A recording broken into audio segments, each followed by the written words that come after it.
University మంచి భవిష్యత్తు కోసం తెలుగు విద్యార్థులు ఇష్టపడే యూనివర్సిటీ. కాల్ 9059052378 9059052379.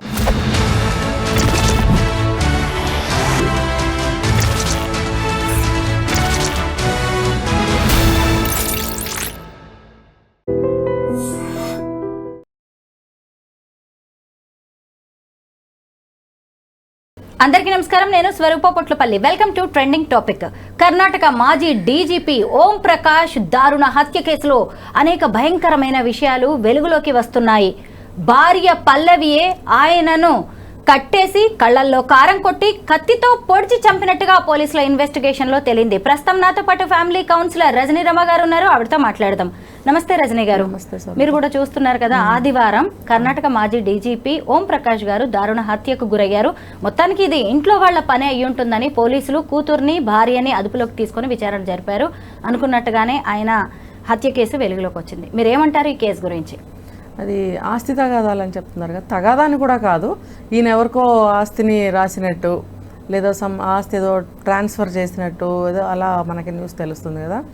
ఇప్పుడు ఆస్తి గొడవలేనండి ఎవరికైనా సరే కక్షలకి దారి తీస్తుంది. ఇప్పుడు చెప్తారు చూడండి, అన్ని సంబంధాలు డబ్బు సంబంధాలే. ఏ ఇద్దరి మధ్యన కూడా డబ్బు ప్రధానమైనటువంటి పాత్ర పోషిస్తుంది. అందుకనే ఫ్యామిలీ మెంబర్స్తో కలిసి ఆలోచించి నిర్ణయాలు తీసుకోవాలి.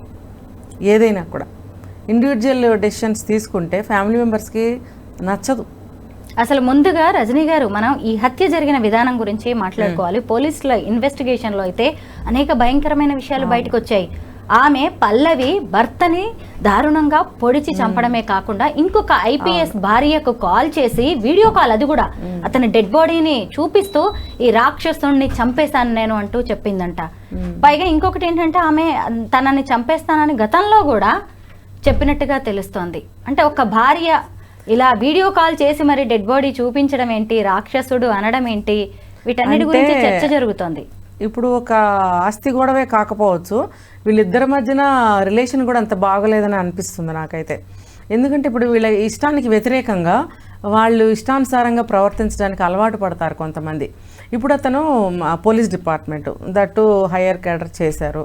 ఇంకా అధికార దర్పం, అధికారంతో వచ్చినటువంటి అహం, అధికారంతో వచ్చినటువంటి ఒక గర్వము, తర్వాత నాదే పై చేయిగా ఉండాలి, నా నిర్ణయమే కరెక్టు, నిర్ణయం నాదే ఉండాలి.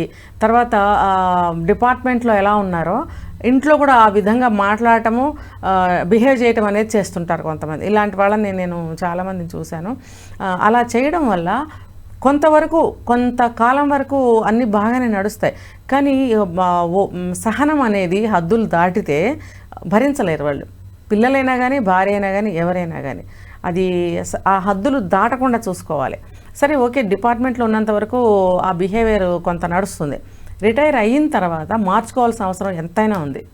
అది వేరు. అది జాబ్ కోసం నువ్వు ఆ వేషం వేసుకున్నావు, ఆ రకంగా నువ్వు బిహేవ్ చెయ్యాలి. ఎందుకంటే కొన్ని కఠినమైనటువంటి నిర్ణయాలు తీసుకోవాలి, స్పాట్లో తీసుకోవాల్సి ఉంటుంది. అలాంటప్పుడు నీ ఆలోచన ధోరణి కొంచెం కఠినంగానే ఉంటుంది కూడా. అది నువ్వు తీసుకొచ్చి ఇంట్లో కూడా అలాగే ఉండాలంటే ఇది కుదరదు. ఇది నువ్వు పోలీసు వాడివి, ఇంట్లో అందరూ పోలీసు వాళ్ళు కాదు కదా. మరి అలాంటప్పుడు భార్యని భార్యగా చూడాలి, పిల్లల్ని పిల్లలుగా చూడాలి, వాళ్ళని ప్రేమించాలి. అంటే అక్కడ ఆఫీస్కి సంబంధించిన, డిపార్ట్మెంట్కి సంబంధించిన మనస్తత్వం వేరుగా ఉండాలి, ఫ్యామిలీకి సంబంధించిన మనస్తత్వం కంప్లీట్గా డిఫరెంట్గా ఉండాలి. ఇది ఏంటంటే నువ్వు భర్తగా ఉండాలి, ఒక తండ్రిగా ఉండాలి. అయితే హత్యలు అనేవి మనం ఏమాత్రం సమర్థనీయం కాదు. భార్యాభర్తల మధ్య ఏవైనా గొడవలు ఉండొచ్చు, ఆస్తి తగాదాలు కావచ్చు, కుటుంబ వ్యవహారాలు కావచ్చు, ఆమె మానసిక స్థితి సరిగా లేదని ఇప్పటికే కొడుకు చెప్తున్నాడు, అది కూడా కావచ్చు.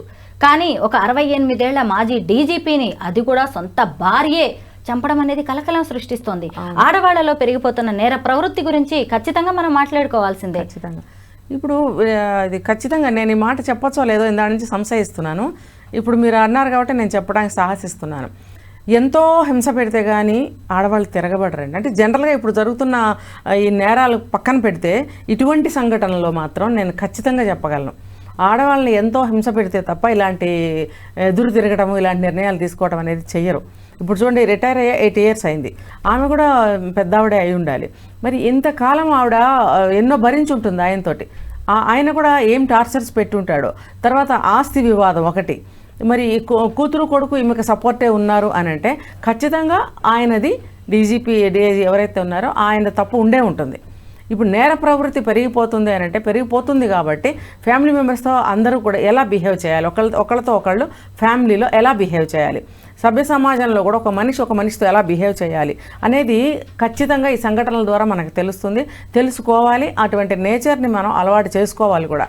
ఇప్పుడు కోపతాపాలు పెంచే విధంగా, కక్షలు పెంచే విధంగా, రెచ్చగొట్టే విధంగా ఉంటున్నాయి ప్రవర్తనలు కానీ మాటలు కానీ.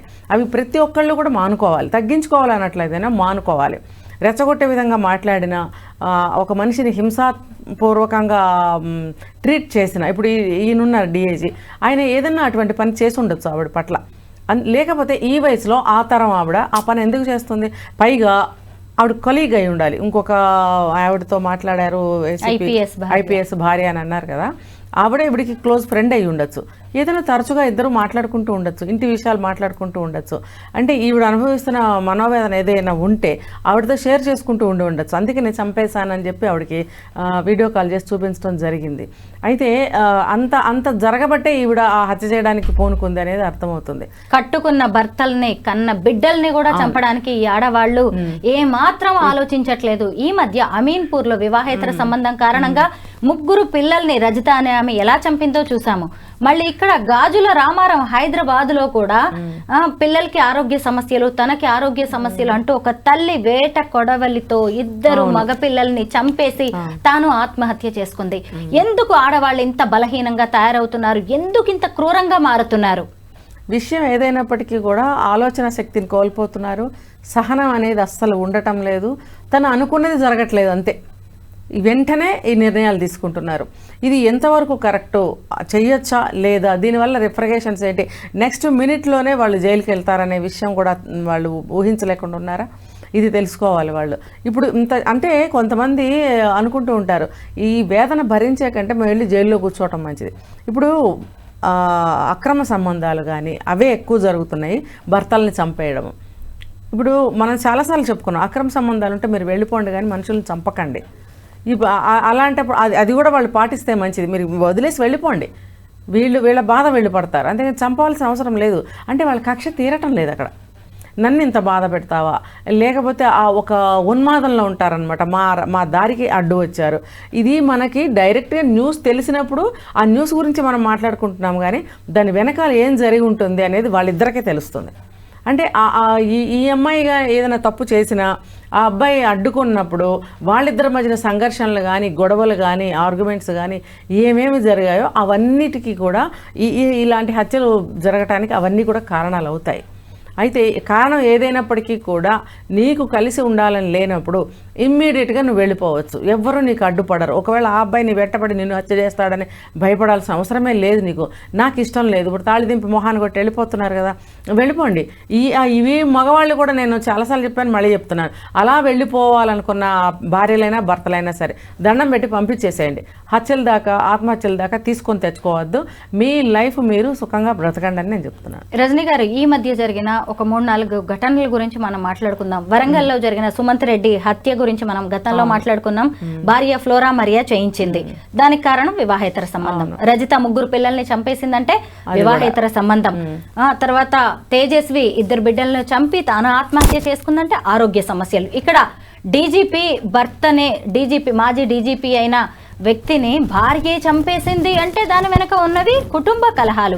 అంటే ఏంటి, ఇవన్నీ కూర్చుని పరిష్కరించుకోలేనివా? హత్యలే వీటికి పరిష్కారమా? కూర్చుని మాట్లాడుకునేంత సహనం వాళ్ళల్లో ఉంటే అసలు సమస్య అంత దూరం రాదండి. వాళ్ళు చేస్తున్నది తప్పు అయినప్పుడు, వాళ్ళ తప్పు మార్గంలో వెళ్ళిపోవాలని అనుకున్నప్పుడు ఆలోచన సహకరించదు వాళ్ళకి. ఆ ఆవేశంలో ముందు అనుకున్నది చేసేయాలి, అడ్డు తొలగించుకోవాలి. ఇవన్నీ నాకు అడ్డంగా ఉన్నాయి. ఇంకోటి, సంసారంలో కొంచెం వాళ్ళకి గొడవలు కూడా ఉంటుంటాయి ఈ విషయాల పట్ల. ఇప్పుడు ఈమె ఇలా ప్రవర్తిస్తున్నందుకు భర్త కూడా ఏదో ఒకటి అంటూ ఉన్నప్పుడు ఆ మాటల టార్చర్ కూడా భరించలేకపోతారు. తను చేస్తున్న తప్పు అని గ్రహించకుండా ఇదిగో ఇలాంటి ఆర్గ్యుమెంట్స్ జరిగినాయి, ఇలాంటి గొడవలు జరిగాయి, పిల్లలు అడ్డమైపోయారు. ఇప్పుడు నేను అతనితో వెళ్ళాలనుకున్నాను, పిల్లలు స్కూల్ నుంచి వస్తారు, నాకు ఇవన్నీ అడ్డాలు, ప్రతిబంధకాలు. నా అందానికి, నా ఇదికి ఈ మొగుడేంటి, ఈ పిల్లలేంటి అని ఆలోచన చేసేవాళ్ళు కూడా ఉన్నారు. ఇవన్నీ కూడా ఇలాంటి కారణాలు తీసుకుంటే అనేకం ఉన్నాయి. కాబట్టి వీళ్ళు కూర్చుని మాట్లాడటానికి అస్సలు ఇష్టపడరు. కూర్చుని మాట్లాడితే కనుక ఇన్ని హత్యలు జరగవు, ఇన్ని సమాజంలో ఇన్ని సమస్యలు కూడా రావు మనకి. నిజమే. ఒక పోలీస్ బాసే ఏకంగా భార్య చేతిలో హత్యకు గురవడం అనేది సెన్సేషన్గా మారింది. కారణాలు ఏవైనా సరే ఆయన భార్య హత్య చేయడం అనేది పెద్ద నేరమే. Thank you so much Rajini గారు.